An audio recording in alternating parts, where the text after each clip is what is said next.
What's coming up right now? Well, there was a little bit of both.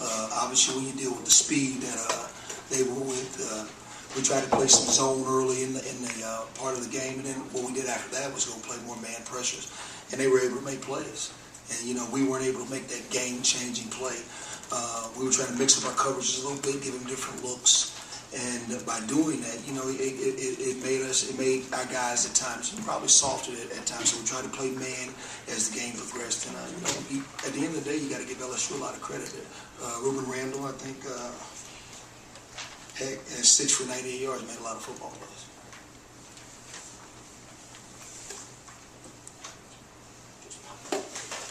Coach, yes. Coach Mullen talked about grinding it out and getting to the next level, right. winning championships. You brought up a great point of not being able to make the game-changing play. Is that what's going to help you guys get over the hump and get to that next level? Well, that is the next step. On any great team, not only do you have a great plan, which I believe we do it here at Mississippi State, you've got players to complement it, and we've got really good football players. And what you saw tonight were a lot of young football players out there competing and playing. So, first of all, you give LSU credit. That's the first thing we do. We give them credit. They've got a really good football team, and they won a lot of football games. But also, I'm very excited about our guys and the improvement that they're making every week. And that's the thing that we're going to focus on. There's a lot of football games. We were here at this point a year ago. Obviously, it's a different football team, but the scenario is pretty similar. So, we kind of like the direction that we're going, and these guys have improved every week.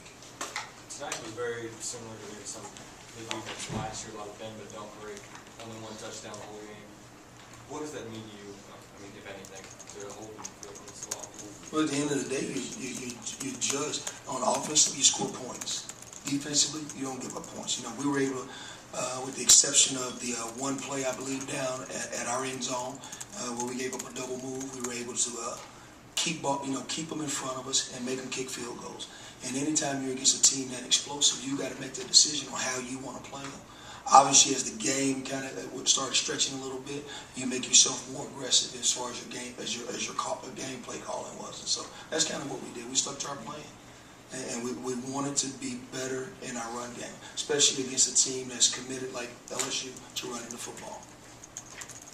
Coach Mullen said that basically you got your butt kicked on first down. I would imagine that was on the other side of the ball as well, and it seemed like they were in 3rd and 2, 3rd and 3 an awful lot tonight.